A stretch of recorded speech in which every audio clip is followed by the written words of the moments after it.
고요해는 날 주의 고요 신경을 비는 그일에 참 놀라운 능력이로다 주의 고요할 능력이 또다 주의 비밀 주의 고요할 거린 양 매우 귀중한 피로다 육체적 놀림은 고요의 능력 주의 고요 정결한 마음으로 껴니 참 놀라운 능력이로다 주의 고요할 능력이 또다 주의 생이로 주의 고요할 거린 양의 매우 귀중한 피로다 그 주의 복음을 전할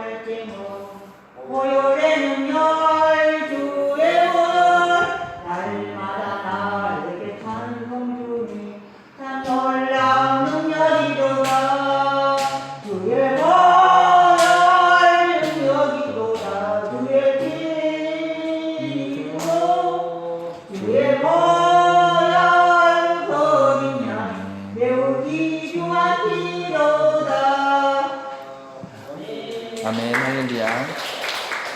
네, 하나님께서 찬양을 기쁘게 받으신 줄로 믿습니다. 네, 우리가 하나님 앞에 드리는 찬양, 하나님이 받으십니다.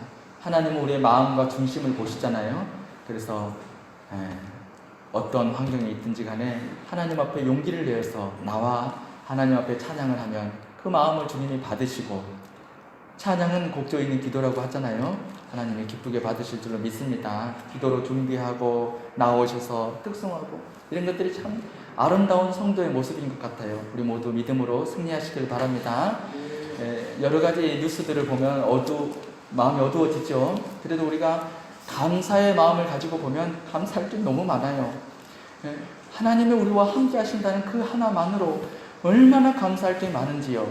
저는 최근에 감사했던 것이 제가 한 2년 전부터 그랬던 것 같아요. 이빨이 서서히 시리더라고요. 그러다가 점점 강도가 심해지더니 나중에는 찬물은 아예 입에 댈 수도 없어요. 그래서 항상 찬물에다 못 먹고 미지근한 뜨신 물 타가지고 미지근한 물로 마셨거든요.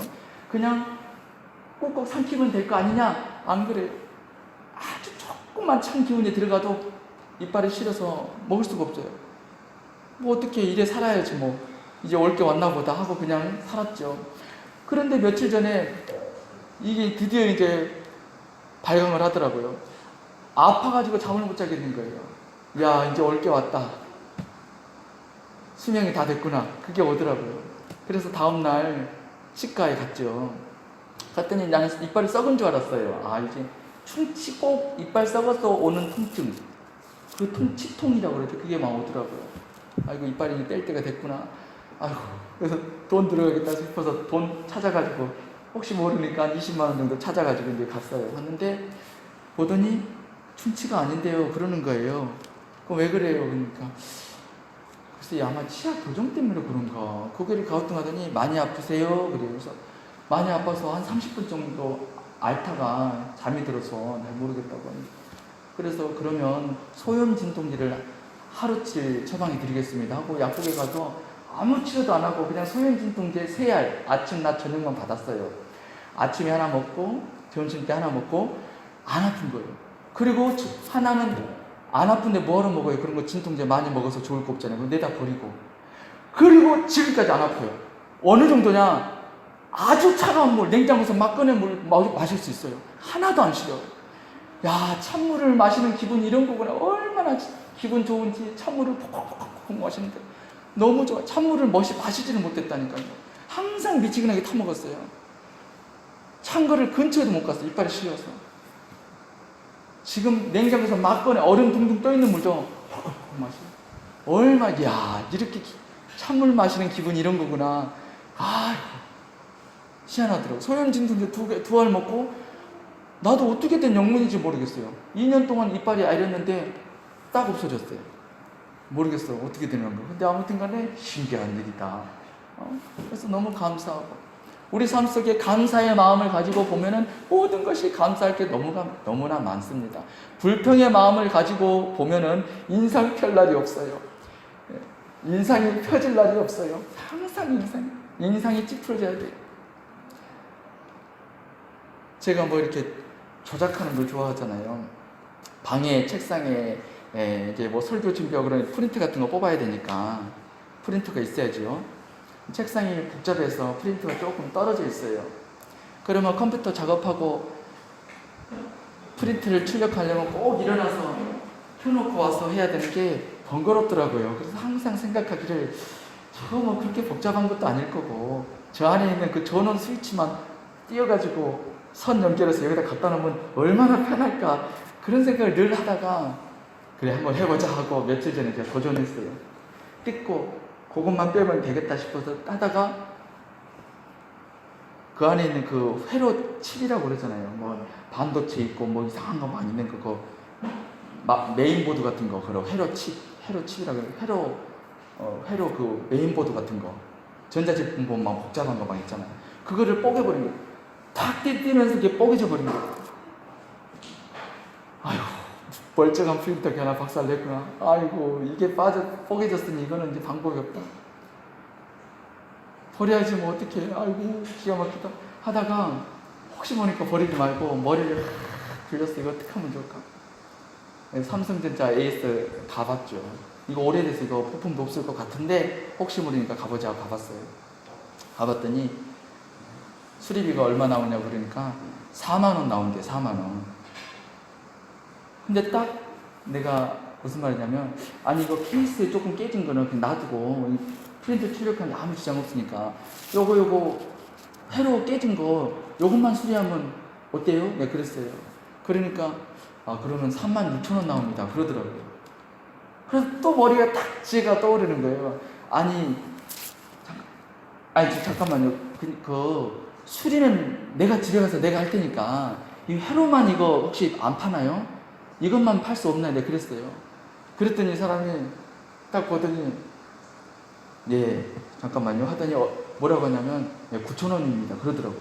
내 속으로 야 9,000원짜리 하나 교체하면서 36,000원을 받느냐 그래 세상에 너무한다 그랬는데 그렇게 해주세요 해가지고 4만원에 고칠 거를 9,000원만 가지고 해결을 해가지고 참 그것도 감사하더라고요. 별것도 아닌 건데 감사하고 그래 만약에 멍청한 사람 같으면 4만원입니다 그래요? 예 4만원 여기 있습니다 고쳐주세요 그럴 거 아니에요. 근데 머리를 막 굴리고 어떻게 하면 이걸 돈을 낼끼냐 생각을 하니까 9,000원까지 DC를 시키더라고요. 뜻이 있는 곳에 길이 있다고 그러잖아요. 자꾸 우리가 목표를 세우고 뜻을 정하고 뭔가 가만히 있으면 절대 길이 안 열립니다. 가만히 있으면 길이 안 열려요. 항상 뜻을 정해야 되고 뭔가 우리가 생각이 목표가 있어야 되고 초점이 있어야 되고 초점이 흐려진 사람은 복을 받을 수가 없습니다. 복이 눈앞에 와도 복이 복인 줄도 모릅니다. 우리의 머릿속에 마음속에 초점이 흐려지면 안 됩니다. 뜻을 정하여 다니엘과 그의 세 친구들이 뜻을 정했을 때 길이 열리잖아요. 왕의 진미를 안 먹으면 죽어요. 주제 파악을 해야지. 포로 주제에 주는 걸 안 먹어? 그래 죽어봐라. 얼마나 무섭고 살벌한 시기입니까? 그런데 안 먹겠다고 단호히 거절하는데 환관장에게 은혜를 받습니다. 있을 수 없는 일들이 일어나는 것입니다. 왜냐? 뜻을 정했기 때문에. 그 뜻은 바로 하나님이 기뻐하는 뜻이었기 때문에 우리가 마음에 선한 뜻을 가지고 살면 길이 열리는 것 같아요. 안 보이던 것들이 보이는 것 같아요. 제가 일하는 곳에서 20살 청년이 있어요. 저녁에 오더라고요. 매일. 그 친구가 키도 커요. 뭐 즐거운 마을의 민건이처럼 키가 190인가 되더라고요. 크고 20살에. 이제 말레이시아에서 14년 동안 있다가 군대 가야 되니까 지금 한국에 왔다 하더라고요. 부모님은 말레이시아에서 사업하고 있고 말레이시아어도 하고 영어도 하고 말레이시아 국제학교에서 고등학교 졸업하고 지금 군대 때문에 한국에 왔다고 하더라고요.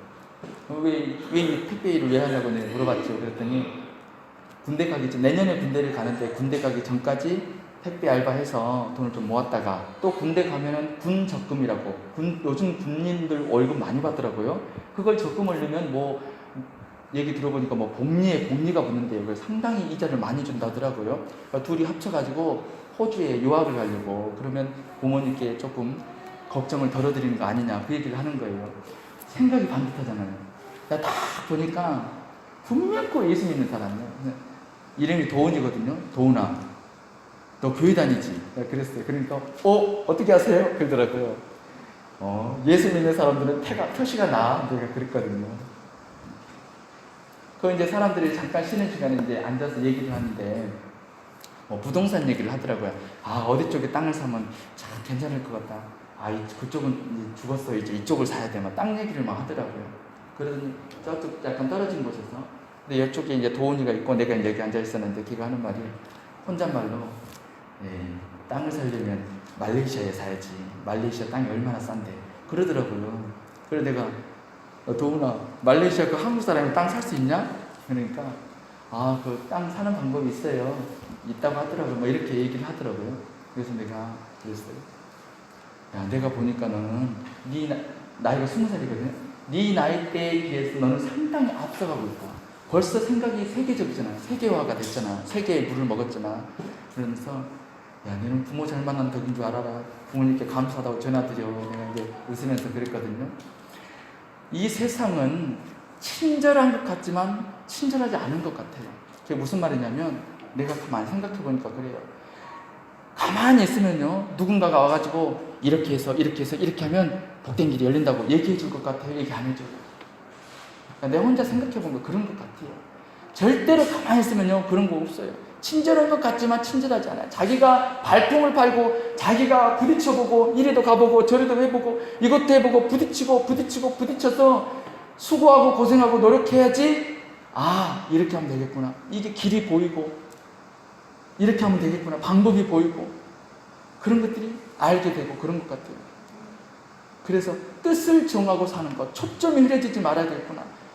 사람의 믿음의 분량만큼 보이는 것 같다라는 생각도 들더라고요. 절대 가만히 있으면 누군가 와가지고 이렇게 하면 복된 길이 열린다고, 이렇게 하면 된다고, 이렇게 해서 이렇게 하면 딱 이렇게 안 가르쳐줘요. 자기가 노력을 해야 돼요. 뛰어야 돼요. 부딪혀야 돼요. 수고하고 애쓰고 선한 뜻을 가지고 달려가야 돼요. 그럴 때 만날 자를 만나게 되고 생각지도 않았던 생각을 하게 되고 복된 길이 열리는 것 같아요. 우리 하나님은 어떤 분이시냐? 하나님은 스스로 돕는 자를 도와주는 분이신 것 같아요. 자기가 노력을 해야지 하나님은 도와주시지 가만히 있는 사람한테 그런 것 같지 않아요. 세상은 친절한 것 같지만 친절하지 않아요. 믿음으로 한 걸음 도전하고 믿음으로 앞서 나가시길 바랍니다. 목표를 정하고 다니엘과 세 친구들이 뜻을 정했을 때 하나님이 함께 하시고 길을 열어주셨듯이 우리도 뜻을 정하여 목표를 정하여 사도 바울도 뚜렷한 목표가 있었잖아요. 뜻을 정하고 목표를 정해서 믿음으로 살아가면 하나님 우리 삶 가운데 길을 열어주십니다. 만날 자를 만나게 해주십니다. 복된 길을 열어주십니다. 하나님이 함께 하신다는 것을 나타내 주시는 분이십니다. 꼭 그렇게 믿음으로 승리하시기를 바랍니다. 오늘 말씀은 자아가 죽어야 사는 진리입니다. 약간 상반된 것 같지만 내가 죽어야 된다라는 것입니다.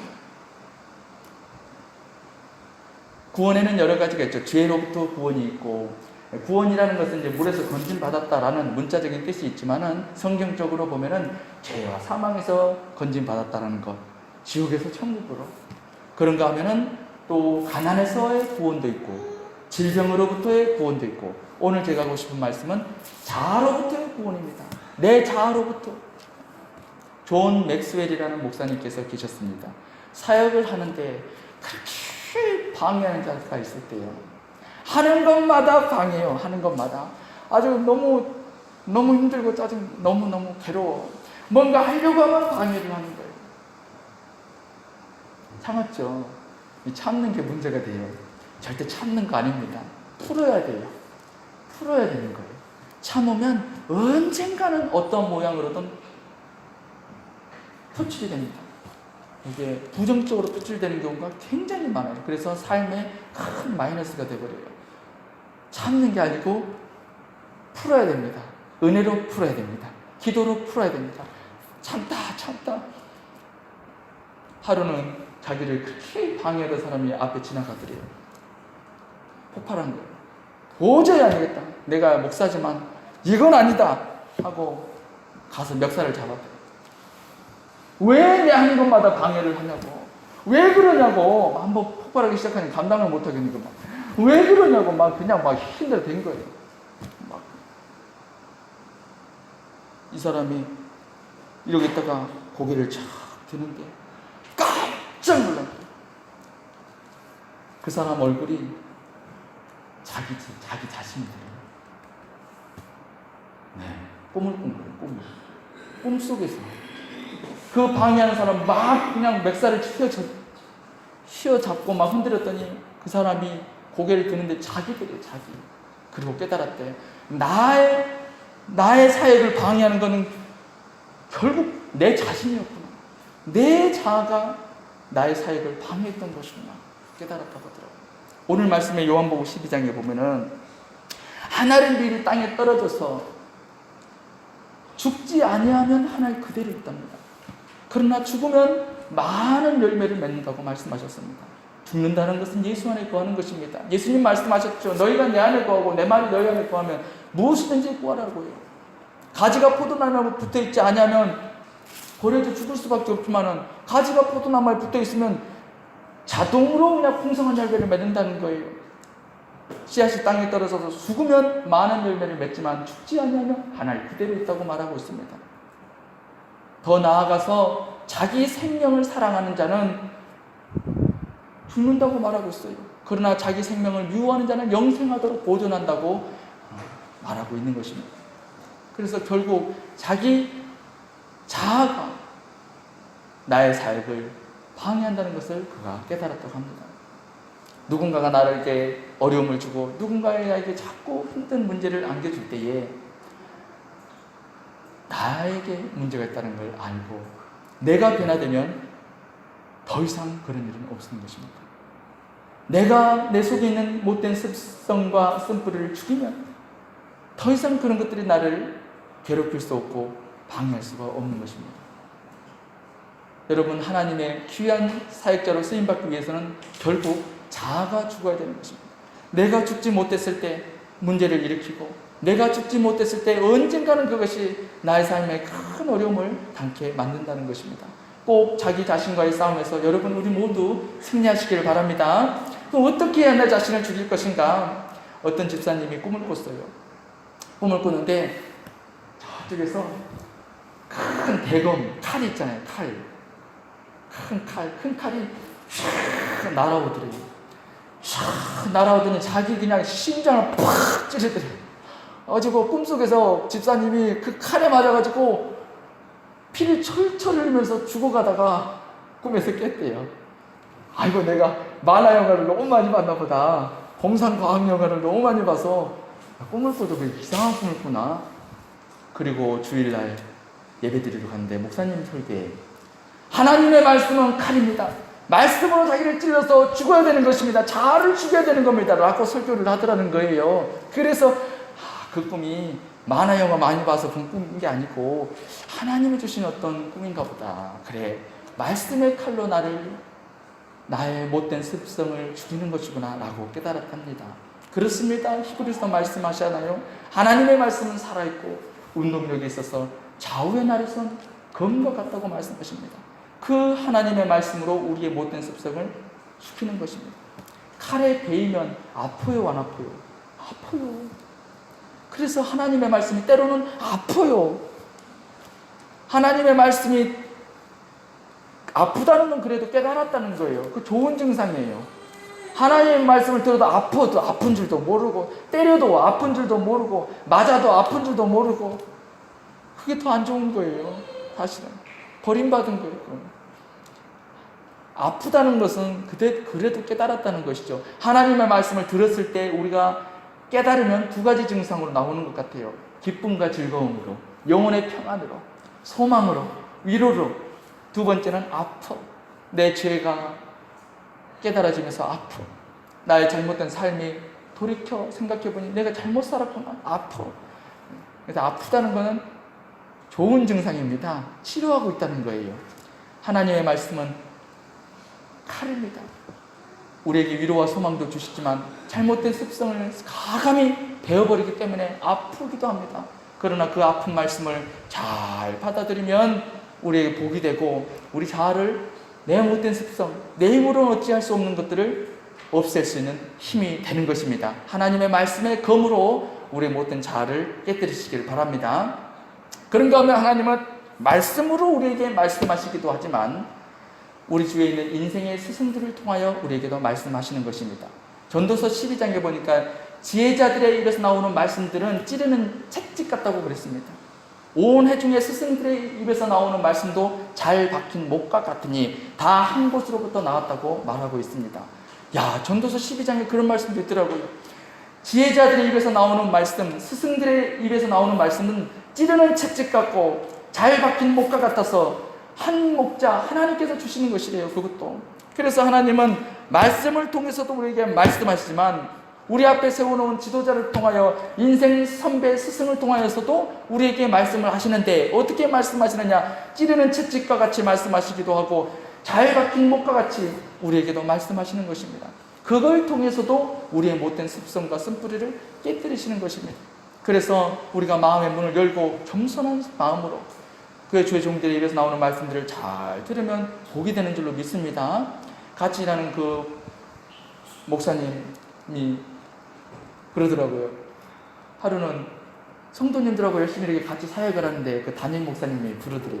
그러더니 야, 너 왜 네 편 만들어? 그러더래요. 너 왜 네 편 만들어? 그러더래요. 그러니까 그래서 깨달았다. 아, 부목사는 교인들하고 너무 가까워도 안 되고 너무 멀어도 안 되는구나 깨달았다 하더라고요.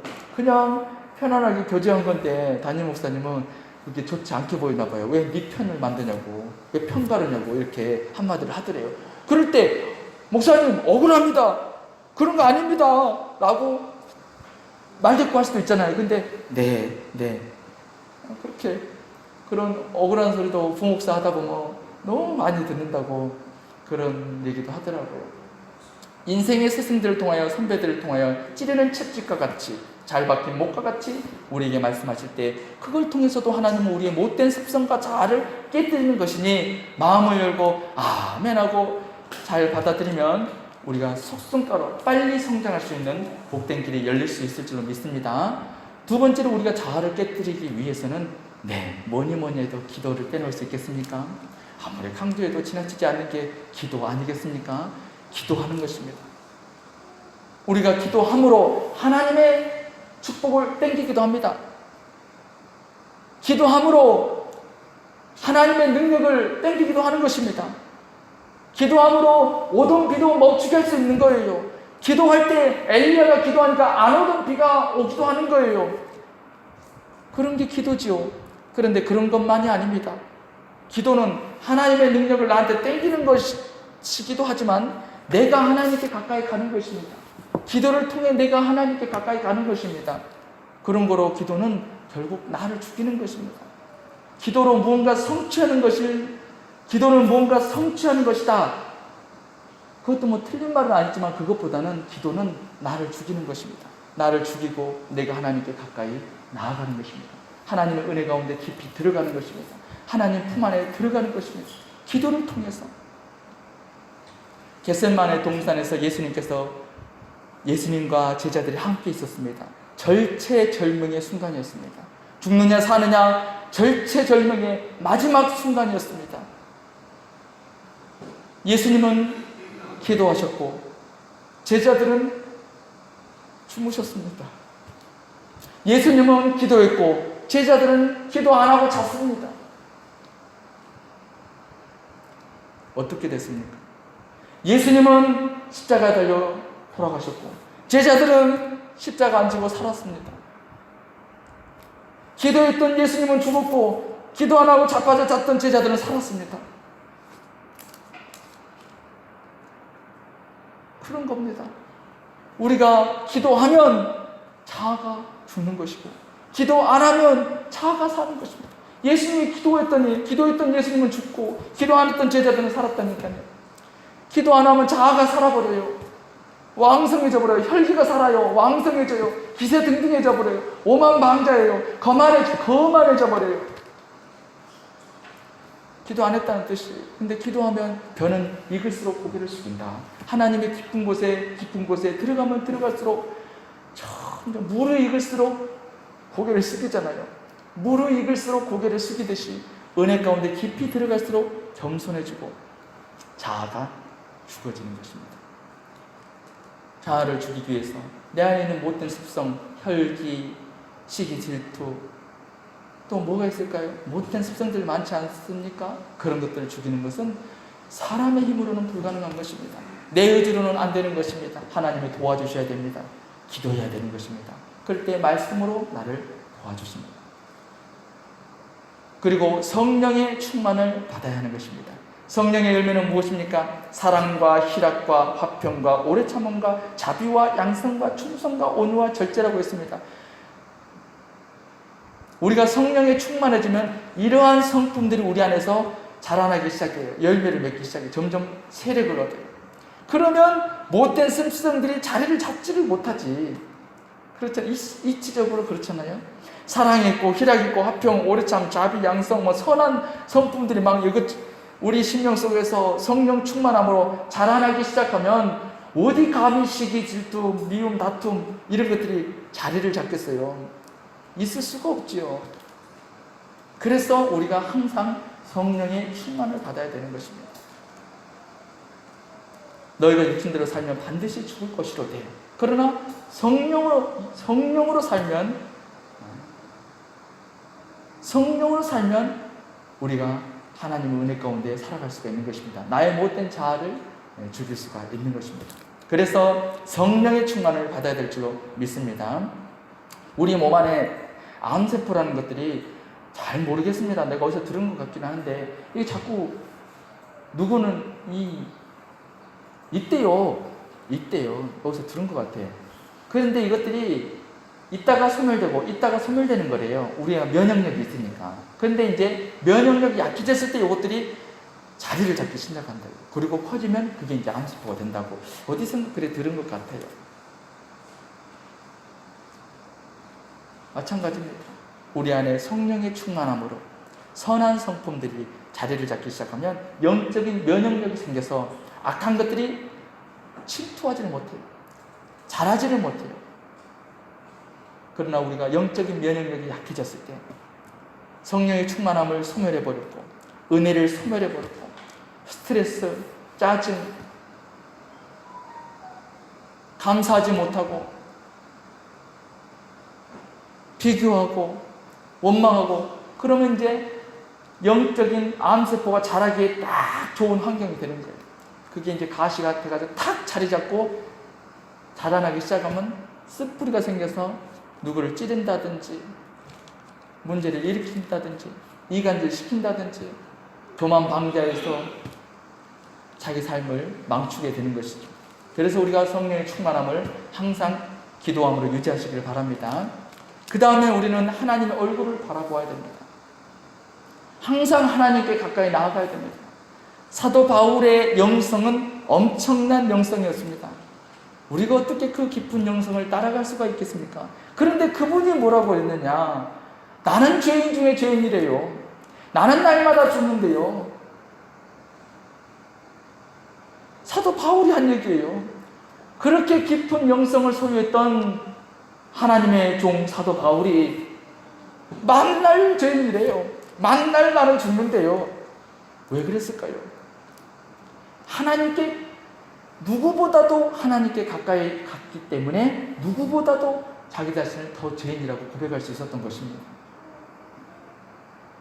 하나님께 가까이 가면서 영적인 눈이 열어지고 밝아지니까 작은 것까지 너무 잘 보이는 거예요. 어두컴컴해지면 세세한 것들이 잘 안 보이잖아요.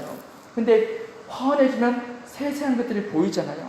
하나님의 은혜 가운데 깊이 들어가면 들어갈수록 아주 작은 것들까지 너무 잘 보이는 거예요. 그래서 나는 날마다 죽는다 고백했고 이제 내가 사는 것은 나를 사랑하사 나를 위하여 자기 몸을 버리신 하나님의 아들을 믿는 믿음 안에서 사는 것이라고 나는 날마다 죽는다고 그런 고백을 날마다 했던 것입니다.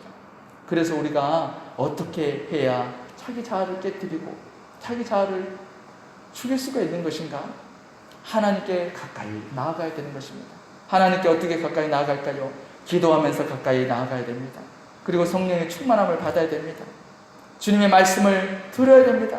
그 말씀이 나에게 아픔으로 다가온다 할지라도 감사한 마음으로 우리가 들어야 되는 것입니다.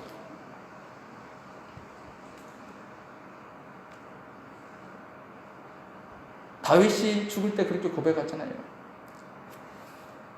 여호와의 영이 나를 통하여 말씀하시며 그의 말씀이 내 혀에 있도다. 다윗이 했던 말이 죽기 전에, 죽을 때 마지막으로 했던 말, 사무엘하 23장에 다윗이 죽을 때 하는 말이거든요. 그때 그래요. 사무엘하 23장 2절에서 여호와의 영이 나를 통하여 말씀하시며, 다윗의 삶 그 자체가 성경이요. 다윗의 살아온 인생을 보세요. 그 자체가 성경이에요. 성경. 여호와의 영이 나를 통하여 말씀하시며 그의 말씀이 내 혀에 있도다. 우리 원장님이 그냥 막 이 얘기하고 저 얘기 한 것 같으면 그게 다 성경이잖아요. 그 말씀이 그대로 원장님의 생각이 나더라고요. 여호와의 영이 원장님을 통하여 말씀하시잖아요. 그러니까 이 얘기하고 저 얘기하고 있었던 얘기하고 지난날 얘기하고, 근데 그게 다 성경이요. 성경이잖아요. 완전히. 우리 삶 속에서 하나님께서 여러 가지로 말씀을 하십니다. 그러한 말씀들을 우리가 아멘, 아멘 하고 듣고 내 자신을 쳐서 복종하고 순종하고 따라가면 하나님께서 우리의 자아를 깨뜨리고, 내가 죽는 만큼 하나님이 일하십니다. 내가 죽으면 거기에 하나님의 은혜를 부어주십니다. 영권을 일할 사람에게는 그 위에 하나님의 영권을 부어주십니다. 물권을 받아야 될 사람은 내가 죽을 때 거기에 물권을 열어주십니다. 똑똑하다고 돈 잘 버는 거 아니더라고. 내가 가만 보니까 그 똑똑이 때문에 오히려 망하는 사람도 있더라고요. 내가 죽어야 됩니다. 우리가 예수님보다 더 잘하는 게 있어요. 여러분, 우리가요 예수님보다 더 잘하는 게 있어요. 예수님은 죽은 지 사흘 만에 부활하셨잖아요.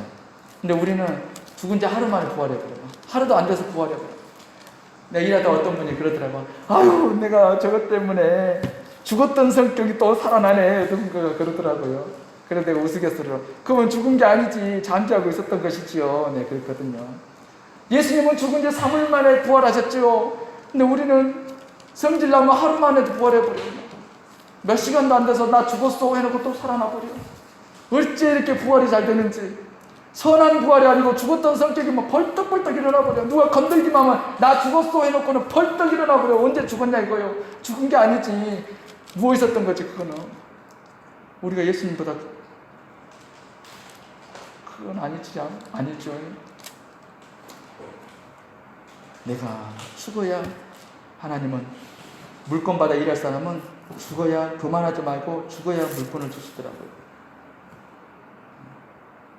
그리고 영권 받아서 일할 사람은 성깔머리 있으면 그 성깔대로 영권 발휘해서 일할 것 같죠? 안 그렇더라고요. 내가 설교를 해보니까 죽어야 영권이 발휘가 되더라고요. 내 성질을 안 죽고 단상에 서잖아요? 영권이 발휘가 안 되더라고요. 암만 설교 준비를 팍 해놓고 써도 안 되더라고요. 그래도 뭔가 그렇더라고요. 좌우지가 뭔가 그런 게 있더라고요. 여러분, 우리 모두 주님이 일하셔야 됩니다. 우리 예수 믿는 사람들은 예수님이 일하셔야 됩니다.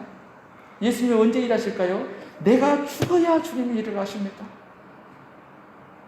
내 성질이 살아있으면요 죽은 척 해봐야 소용없어요. 마귀는요 귀신같이 알아요. 죽은 척하고 있어봐야 찔러요. 죽어야 안 찔러요.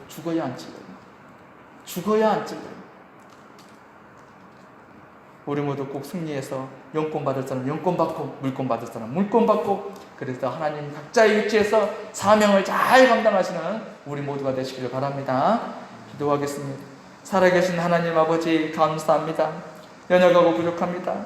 날마다 회개도 어쩌면 또 같은 실수와 반복할 때가 많습니다. 용서해 주옵시고, 하나님, 나는 죽고 예수로 말미암아 사는, 예수 그리스도로 말미암아 살아가는 삶이 될 수 있도록 성령님 도와주시옵소서. 감사드리고 예수 그리스도의 이름으로 기도드리옵나이다. 아멘. 찬송가 493장 493장 찬송 드리겠습니다.